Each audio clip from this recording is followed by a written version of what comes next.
Michael were riding their bikes. They stopped at a spooky castle.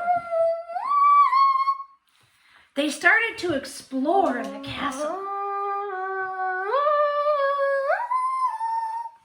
As they entered the castle, they saw alien robots. Michael looks over and sees a robot playing the drums. Michael and Cass thought this was strange. They said, "Let's get out of the castle." They ran out of the castle. They fell into an aquarium filled with dolphins.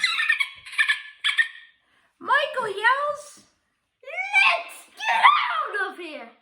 They swim out of the aquarium, jump onto their bikes, and ride home.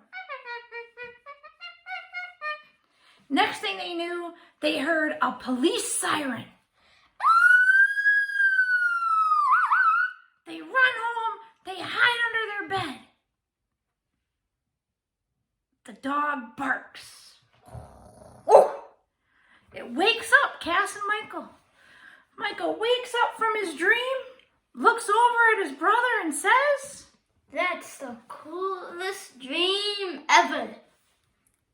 The end. Goodbye.